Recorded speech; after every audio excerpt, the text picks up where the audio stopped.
The Valanthi Empire had ruled the stars for 12,000 years. Their ships traveled between 900 worlds, and no species had ever dared to challenge them. They were old, powerful, and they believed they were better than everyone else in the galaxy. Humanity was a young species compared to them. Humans had only discovered how to travel faster than light 300 years ago. The Valanthi watched these strange creatures from Earth with amusement. They saw humans spread to a few small colonies and thought nothing of it. Humans were like children playing in a sandbox, while adults ran the real world. Earth had joined the Galactic Concord as a minor member. Humans traded with other species, explored new planets, and built small settlements. They shared their medical discoveries and their art. Other species found humans charming and harmless. Some even thought humans were useful because they were good at solving arguments between more powerful civilizations. Nobody feared humanity. Nobody thought twice about them at all. On the morning of June 14, 2847, a Valanthi battlecruiser entered a small star system called Kepler 442. The ship was commanded by Fleet Admiral Zorvax, a decorated military officer who had grown bored during the long peace. He wanted to remind the lesser species of their place in the galaxy. Kepler-442b was a tiny human colony world. Only 40,000 people lived there. They were farmers, teachers, shopkeepers, and families who wanted a quiet life away from the busy core worlds. Among the small towns and villages was a place called the Sunrise Children's Home. The orphanage housed 312 children. Most of them had lost their parents in a terrible mining accident 2 years earlier. The caretakers had worked hard to give these children a new home, a place where they could heal and grow and dream of the future. Admiral Zorvax had chosen this target carefully. The colony had no soldiers, no weapons, and no way to defend itself. It was perfect for what he wanted to do. The attack lasted 17 minutes. Valanthi weapons rained down from the sky like fire from an angry god. Buildings exploded into dust. Fields burned. People ran and screamed, but there was nowhere to hide. The Sunrise Children's Home took a direct hit in the first wave of the attack. When the silence finally came, 289 children were dead. 34 caretakers who had tried to protect them died as well. Across the colony, 32,000 civilians had been killed. The survivors stumbled through the ruins, calling out names that would never be answered.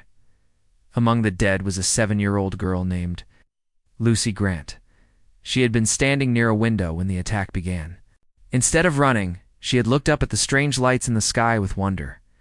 She did not understand that those lights meant death. She was gone before she could feel any fear. Lucy Grant was the goddaughter of Admiral Catherine Cole, commander of Earth's Third Fleet. The news reached Earth within hours. Communication signals carried the images of destruction across the stars. People gathered around screens in homes and offices and public squares, watching in horror as rescue workers pulled small bodies from the rubble. The Galactic Concord, the organization that kept peace between civilizations, issued statements of concern. Representatives from dozens of species expressed their sympathy. They called for calm and promised to investigate. The Valanthi Empire said nothing.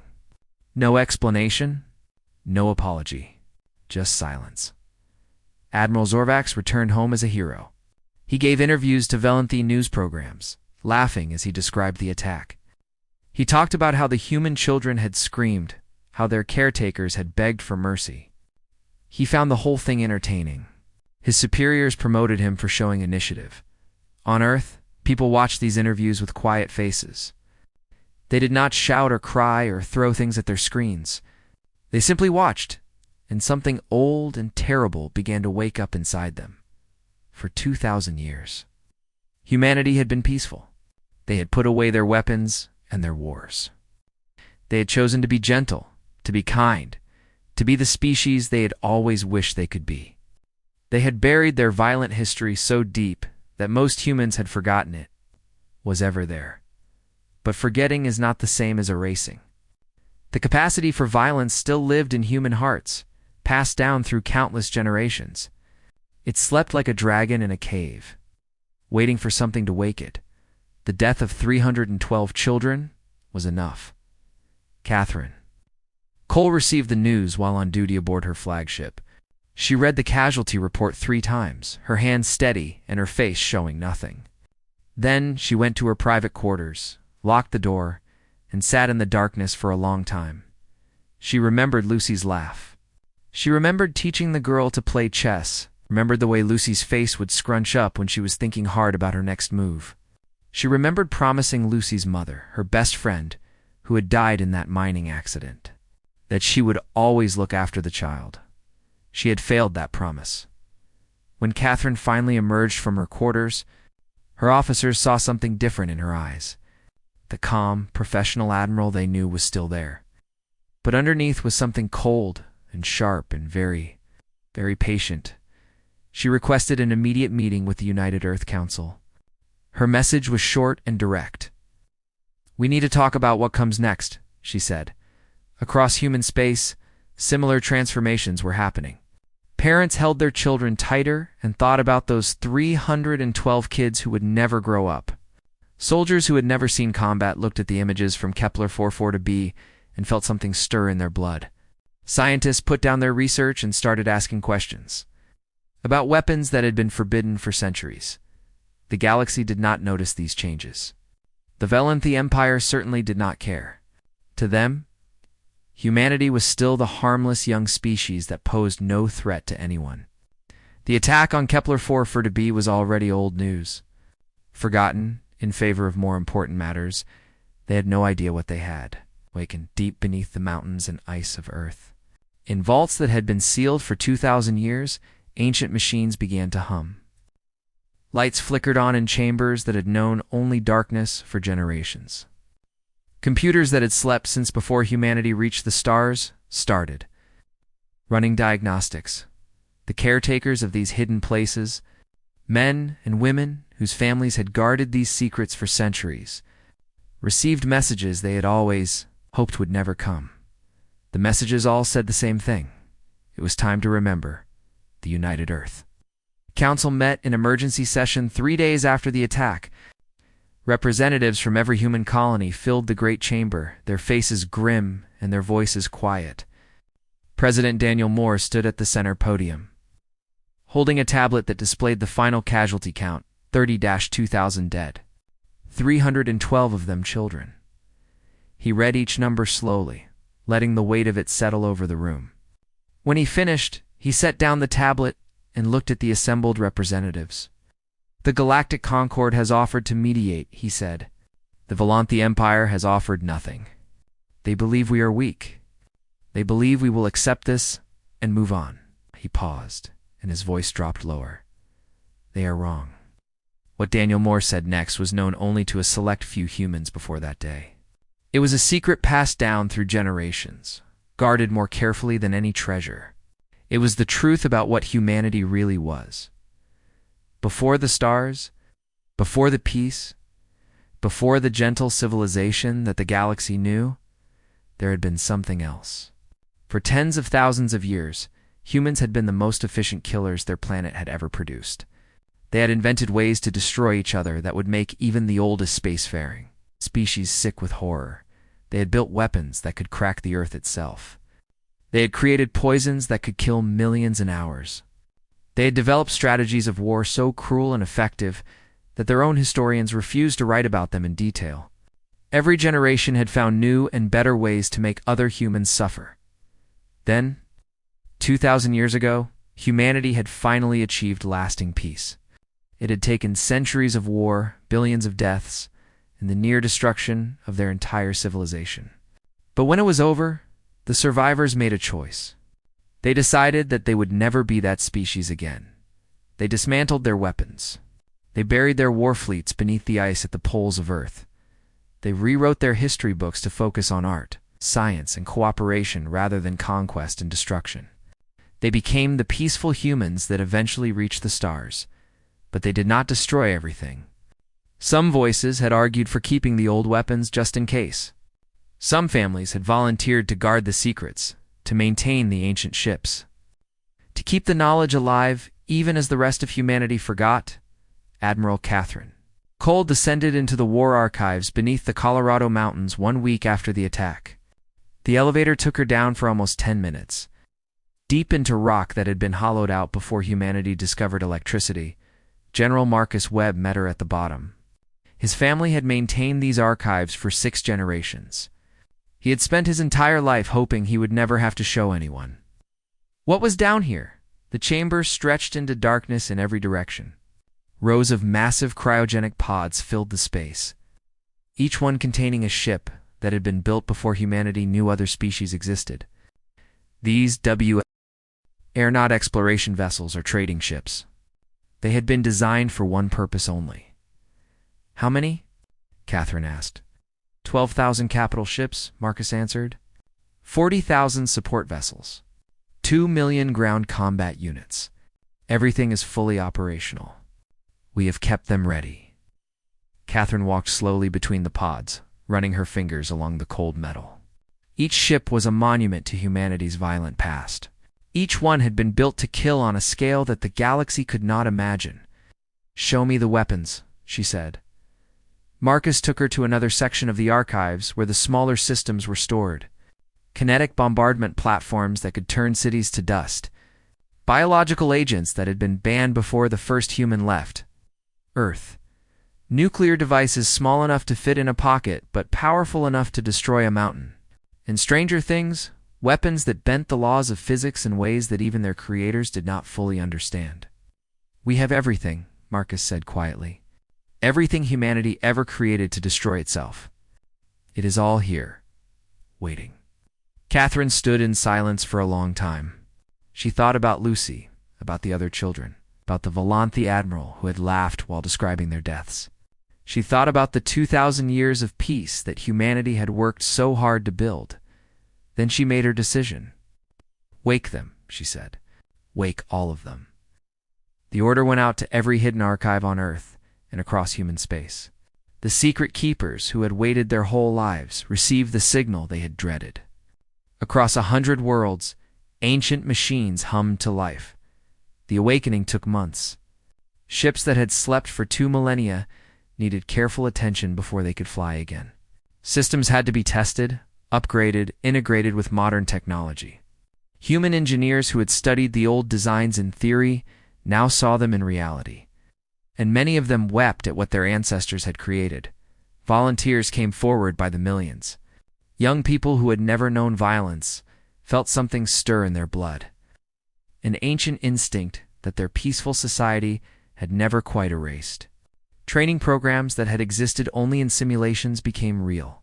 Soldiers learned to fight from instructors, whose knowledge stretched back to humanity's darkest days.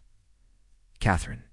Cole took command of what they called the First Retribution Fleet. She named her flagship the Sunrise. After the orphanage that had been destroyed, every other ship in the fleet was named for one of the children who had died that day. 312 ships, each carrying the memory of a child who would never grow up. General Marcus Webb assembled his ground forces with the same care. Every unit was assigned the name of a dead child. Every soldier carried a small photograph of the child they would fight for. The factories of Earth converted to war production almost overnight. Machines that had built consumer goods for centuries now produced weapons and armor. Scientists who had spent their careers studying stars and planets turned their minds to destruction. President Daniel Moore watched these preparations with a heavy heart. He had hoped to lead humanity through an era of continued peace. Instead, he was leading them back into the darkness they had escaped so long ago. But he did not hesitate. Some things were worth fighting for. The Volanthi Empire noticed the unusual activity in human space.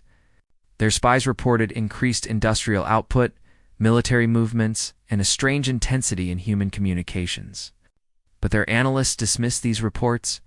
Humanity was weak, they concluded. Whatever the humans were doing, it could not possibly threaten the greatest empire in the galaxy. They could not have been more wrong. The sleeping giant was finally awake, and it was very, very angry. 6 months passed after the attack on Kepler 4b. The galaxy moved on to other concerns. Trade disputes between minor species, scientific discoveries on distant worlds, the endless politics of the galactic concord. The massacre of human children became old news. mentioned only occasionally when someone wanted an example of Valanthi cruelty. Admiral Zorvax enjoyed his promotion. He gave more interviews, wrote a book about his military career, and attended parties where other Valanthi officers praised his bold action. He had taught the lesser species a valuable lesson, they said. He had reminded the galaxy who was truly in charge. The Valanthi Emperor Caldris approved of all this. His empire had grown soft during the long peace, and he believed a show of strength was exactly what was needed. Let the younger species tremble. Let them remember their place. Human diplomats continued to attend meetings at the Galactic Concord. They sat quietly in their seats, listened to speeches from other species, and offered no complaints about the attack. This puzzled many observers. Where was the outrage? Where were the demands for justice? Ambassador Nathan Price represented humanity at these gatherings. He was a tall man with gray hair and a gentle smile that never quite reached his eyes. When other diplomats offered sympathy for the tragedy at Kepler 44b, he thanked them politely. When Valanthi representatives suggested that the humans had brought the attack on themselves, he simply nodded and changed the subject. A diplomat from the Karathi Federation approached. Nathan, after one particularly tense meeting, the Karathi were an old species, not as powerful as the Valanthi, but wise enough to have survived for millennia. "We do not understand," the Karathi said. "Your children were murdered. Your people were slaughtered. Yet you sit here and smile and say nothing. Are humans truly so accepting of injustice?" Nathan's smile never wavered. "We are considering our options," he said. "What options?" "The Valanthi are the most powerful empire in the galaxy. What can humanity possibly do?" Nathan looked at the Karathi for a long moment. Something flickered in his eyes, something ancient and cold that made the Karathi diplomat step backward in sudden fear. "We are patient," Nathan said softly. "That is all." He walked away, leaving the Karathi to wonder what that strange expression had meant. Behind the scenes, humanity was transforming. The awakened war fleets had been upgraded, with 300 years of technological advancement. Engines that had once been considered fast now moved at speeds that should have been impossible. Weapons that had once been devastating now carried power that defied measurement. Catherine. Cole spent every waking hour preparing her forces. She studied every Valanthi war and recorded history, learning how they thought, how they planned, how they fought. She found their weakness quickly enough. The Valanthi had not faced a real challenge in thousands of years. Their tactics were ancient and unchanging. Their defenses assumed that no enemy would ever strike first. They had grown so confident in their superiority that they had forgotten what it felt like to be afraid. Catherine intended to remind them. General Marcus Webb trained his ground forces in methods that would have horrified the peaceful citizens of Earth. Combat techniques that had been forbidden for 2 millennia were taught again. Soldiers learned to fight with a savagery that their ancestors would have recognized instantly. But Marcus was careful to include one other lesson in all his training. They were not fighting for conquest or glory. They were fighting for 312 children who would never see another sunrise. Every soldier memorized the names. Every soldier understood exactly why they were preparing for war. The anniversary of the attack approached. President Daniel Moore called a secret meeting of the United Earth Council. No cameras were allowed. No records were kept. What he said was for human ears only. "For 2,000 years we have been the species we wish to become," he said, his voice steady and strong. "Peaceful, gentle, kind. We buried our nature because we were ashamed of what we had been." He paused, looking around the chamber at faces that had grown hard over the past year. "But our nature is not gone. It merely sleeps. And now it awakens." He outlined the plan they had prepared. The targets, the timeline, the expected casualties. He held nothing back. When he finished, he asked for a vote. The approval was unanimous. Catherine Cole received the final orders aboard the Sunrise. She gathered her senior officers on the bridge and displayed a holographic image of the Valanthi Empire. 900 worlds stretched across the stars, connected by trade routes and military bases and the absolute confidence that nothing could ever threaten them. "We launch tomorrow," Catherine said. "Our first target is the border station at Nexus Prime. From there, we push inward. We do not stop until we reach their homeworld." One of her officers, a young woman named Christine Hayes, raised a question. "Admiral, the Valenthi have thousands of warships. Even with our upgraded fleet, we will be outnumbered." Catherine's expression did not change. "Numbers are not everything, Lieutenant. The Valenthi have not fought a real war in millennia. They have forgotten what it means to face an enemy who is not afraid to die." She looked around at her officers, meeting each pair of eyes. "We have not forgotten. We never forgot." That night, Catherine walked alone through the corridors of her ship. She passed crew members who saluted silently, their faces determined and grim. She stopped at a small memorial that had been built in the ship's chapel. A wall covered with photographs of the children from the Sunrise Orphanage. Lucy Grant's picture was in the center. Catherine touched the image gently, remembering the girl's laugh, her curiosity, her dreams of becoming a pilot someday. "I'm sorry I couldn't protect you," Catherine whispered, "but I promise you this. They will answer for what they did, every single one of them." The first Retribution fleet launched at dawn.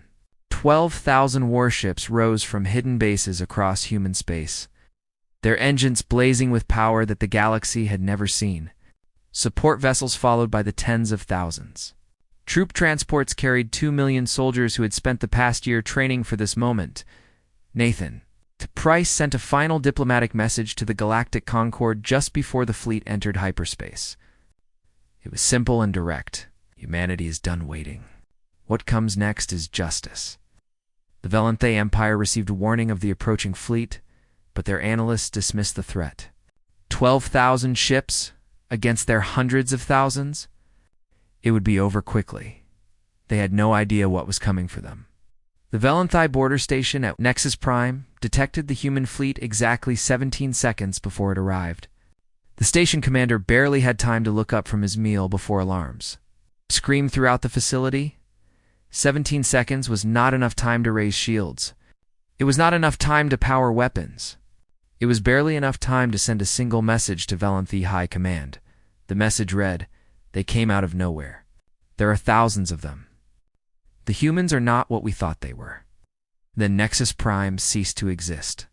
Catherine Cole watched the explosion from the bridge of the Sunrise. Her face showed nothing, but inside she felt something settle into place. This was the beginning. This was justice. "All ships, proceed to next target," she ordered. "We do not slow down. We do not stop."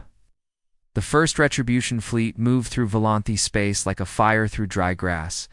Human ships traveled faster than Valenthi analysts had believed possible. They struck targets before defenders could organize. They disappeared before reinforcements could arrive. The Valenthi military responded as they always had, sending fleets to intercept the invaders. But their tactics had not changed in thousands of years. They expected enemies to fight in predictable patterns, to follow rules that had governed galactic warfare. Since before humanity existed, humanity did not follow those rules. At the Battle of Varanthos, the Valenthi committed 600 warships to stop the human advance. Admiral Catherine Cole met them with half that number.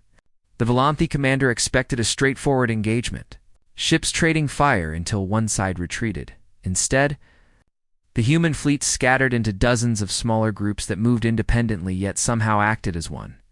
They struck from unexpected angles, disappeared when the Valenthi tried to concentrate fire, and reappeared where they were least expected. The battle lasted 3 days. When it ended, all 600 Valenthi ships had been destroyed. Catherine Cole had lost 47 vessels. The Valenthi High Command received the reports with disbelief. This was impossible. Humanity was a minor species with no military tradition. How could they be defeating the greatest navy in the galaxy?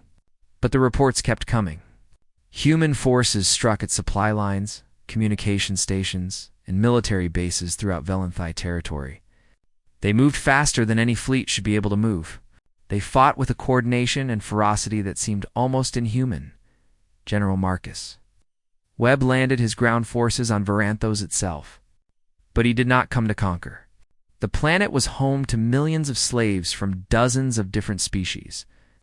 Beings who had been captured and forced to serve, Valanthi masters for generations.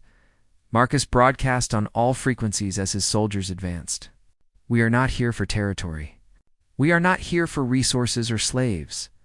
We are here because your masters killed our children. Help us, and we will help you. Stand against us, and you will share their fate. The slaves watched in amazement as human soldiers fought and died to free them. These strange creatures from Earth asked nothing in return except information about Valanthi military positions. When the fighting was over, the humans helped the freed slaves organize their own governments and left supplies to help them survive. Word spread quickly through Valanthi space. The humans were not like other conquerors. They did not enslave or destroy civilian populations. They freed prisoners, treated the wounded, and showed mercy to those who surrendered. But they showed no mercy at all to Valanthi military forces. Emperor Caldrus watched the situation deteriorate from his palace on the Valanthi homeworld. His advisors told him what he did not want to hear. The human fleet was advancing faster than any enemy in Valanthi history. Traditional defenses were failing. The outer provinces were falling one by one. How is this possible? Caldrus demanded. They are a young species. They have no experience with war. His oldest advisor, a scholar who had studied alien civilizations for centuries, pulled out an ancient document. It was a report from the Elder Races, written when humanity first ventured into space. The Elder Races observed humanity carefully when they achieved faster-than-light travel, the advisor said. They noted the scars on Earth's surface, the ruins of ancient conflicts, the weapons that had been carefully hidden away. They wrote this warning, he read from the document. The species called humanity appears peaceful now, but their history suggests a capacity for violence unmatched by any civilization we have encountered. They have spent millennia perfecting the art of war against each other. Should this species ever turn its attention outward, the galaxy would do well to avoid giving them a reason. Caldrus stared at the ancient text. The sleeping giant? He whispered. Ow. Yes, Emperor. And we woke it. Catherine Cole's fleet reached the Valanthi homeworld in 3 months. The journey should have taken a year, but human engineers had found ways to push their drives beyond all known limits. The Valanthi defense fleet waited for them. The largest armada ever assembled in galactic history, 30,000. Valantha ships against 12,000 human vessels. The Battle of Valanthos Prime lasted 7 days. It was the bloodiest conflict the galaxy had ever seen. Valanthi ships fought with desperate courage, knowing that their homeworld depended on them. Human ships fought with cold precision and an absolute refusal to retreat. On the 4th day, Catherine Cole personally led a strike force against the Valanthe flagship. Her ship took severe damage, losing half its crew to enemy fire. But she pressed forward, targeting the flagship's engines and weapon systems until the massive vessel drifted helpless in space. On the 7th day, the last Valanthi warship fell silent. 30,000 ships had been reduced to debris floating in the void. Human losses were terrible, nearly 4,000 ships destroyed. But the battle was over. Catherine stood on the bridge of the sunrise, looking down at the planet below. Valanthos Prime was beautiful, covered in gleaming cities and ancient monuments to Valanthi greatness. Emperor Caldrus was down there somewhere, cowering in his palace. She could end it now. Human weapons could glass the entire planet, killing billions and erasing the Valanthi civilization forever. Part of her wanted to do exactly that. Part of her wanted them to feel the same terror those children had felt, but that was not why she had come. She opened a communication channel to the planet below. Her face appeared on every screen, in every home and office, and public square on Valanthos Prime. Your empire attacked an orphanage, she said. Her voice calm but carrying the weight of a year of preparation and pain. You murdered children, for sport. Your admiral laughed about it on your news programs. She paused, letting the silence stretch. I could destroy your world right now. I could hunt down every member of your species and end your civilization. I have that power. Her eyes were cold, but her voice remained steady. But I am not going to do that. Because if I did, I would become what you are." She leaned forward slightly, and every Volanthi who watched felt a chill run through them. "Instead, I am going to take something far more precious than your lives. I am going to take your pride. You will surrender unconditionally. You will give up your empire, and you will remember, for the rest of your history, that you were defeated by the species you thought was harmless." The transmission ended. 12 hours later, Emperor Caldrus surrendered. The surrender ceremony took place on the steps of the Imperial Palace on Volanthos Prime. Emperor Caldrus knelt before Admiral Catherine Cole, his crown removed and his ancient robes replaced with simple gray cloth. Behind him, billions of Volanthi watched through broadcast screens. Witnessing the end of 12,000 years of dominance, Catherine accepted the surrender documents without ceremony. She did not gloat or make speeches about human superiority. She simply took the papers, signed them, and handed them to her aide. "Your empire is dissolved," she said. "Your military is disbanded. Your colonies are now independent. You will pay reparations to every species you have wronged over the centuries." Caldrus nodded, unable to meet her eyes. "And what of our people? Will you enslave us as we enslaved others?" Catherine looked at him for a long moment. "No. You will be allowed to govern your homeworld and rebuild your civilization. But you will never again threaten another species. You will never again harm innocent people. If you do, we will return. And next time, there will be no surrender." The terms of peace spread across the galaxy. 900 D-worlds that had lived under Vilania's sudden rule for millennia suddenly found themselves free. Slave populations were liberated. Occupied planets chose their own governments. The map of known space had to be redrawn completely. But the most important part of the peace dealt with one individual, Admiral Zorvax. Zorvax had fled the homeworld during the final battle. Hiding in a remote outpost while his people fought and died, human intelligence operatives found him 2 weeks after the surrender, cowering in a storage room beneath a pile of supplies. Catherine Cole personally oversaw his capture. She stood in the doorway as her soldiers dragged him out, watching the once proud admiral who had laughed about murdering children. He looked smaller now, pathetic and broken. "You thought we were weak?" Catherine said quietly. "You thought you could kill our children without consequences? You were wrong." Zorvax expected execution. He expected torture. What he got was something far worse. He was taken to Kepler 4 for 2B. To the site of the orphanage he had destroyed. The colony had been rebuilt, but the location of the Sunrise Children's Home was now a memorial. 312 stone markers stood in perfect rows, each one bearing the name of a child who had died that day. Catherine gave Zorvax a choice. He could face trial before a galactic tribunal where the evidence of his crimes would be broadcast to every inhabited world. The trial would last months. Every detail of what he had done would be examined and displayed. He would become the most hated being in galactic history, or he could spend the rest of his life at the memorial. Tending the grounds where he had committed his greatest crime, Zorvax chose the memorial for the next 80 years. Until his death of old age, the former admiral lived in a small cottage at the edge of the memorial grounds. Every morning he rose before dawn to tend the gardens he had planted around each grave marker. He cleaned the stones, repaired the pathways, and greeted the families who came to mourn. He never spoke of his former glory. He never complained about his duties. When visitors asked who he was, he simply said he was the caretaker. Only those who recognized his face understood the full weight of his punishment. He spent every night sleeping beneath the stars he had once ruled. Reduced to a gardener in a cemetery of his own creation, the Galactic Concord was reformed after the war. Humanity took a leading role, not as conquerors, but as protectors. Other species looked at humans with new understanding. The peaceful traders and gentle diplomats were still there. But now, everyone knew what lived beneath that calm exterior, ambassador. Nathan Price addressed the new Galactic Assembly 1 year after the war's end. Representatives from hundreds of species filled the great chamber. Watching the human who had smiled through so many meetings while his people prepared for vengeance.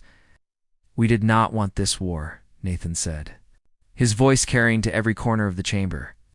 We spent 2,000 years proving that we could be something other than warriors. We hoped we would never have to show the galaxy what we truly are. He looked directly into the cameras that broadcast his words to every inhabited world. We are still the humans you knew before. We still prefer peace to war, diplomacy to conflict. We still believe in cooperation and kindness and the better nature of all beings. He paused, and his gentle smile faded into something harder. But remember what we did when our children were threatened? Remember, and never force us to remind you again. Catherine Cole retired after the war. She built a small house on Kepler 44b, near the memorial that bore her goddaughter's name. She planted a garden of her own. Filled with flowers that Lucy had loved, the Sunrise Children's Home was rebuilt, larger and more beautiful than before. It accepted orphans from any species, a living symbol of what humanity chose to be. Children who had lost their families to war, disease, or disaster found a home there. Human caretakers worked alongside volunteers from a dozen different civilizations.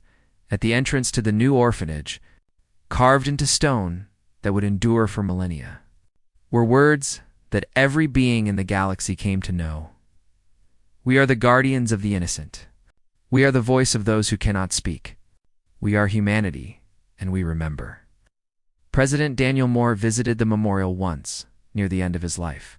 He walked slowly between the grave markers, reading each name, honoring each child. His health was failing. Ow. But he had insisted on making this journey. A young Valanthy girl approached him as he stood before Lucy Grant's stone. She was one of thousands of Valanthy orphans who had been adopted by human families after the war. Children whose parents had died in the conflict or who had been abandoned. "Why did you show mercy to my people?" she asked. "After what we did to you, why didn't you destroy us?" Daniel knelt down to her level, his old knees protesting. He looked into her eyes, seeing the same innocence that Lucy Grant had shown. "Because vengeance is not the same as justice," he said, "and because every child, no matter what species, deserves a chance to grow up in peace." Oh. The girl thought about this for a moment. Then she nodded seriously and placed a flower on Lucy's grave marker. She walked away, holding her human mother's hand. A living symbol of the forgiveness humanity had chosen over hatred, Catherine Cole watched from her garden nearby. She thought about Lucy, about the war, about everything that had been lost and gained. The galaxy was at peace now. A peace that would last because everyone understood the cost of breaking it. Humanity had shown the universe to truths that day at Kepler 44b. The first was that they could be the most terrifying force the galaxy had ever seen, capable of destroying empires that had stood for millennia.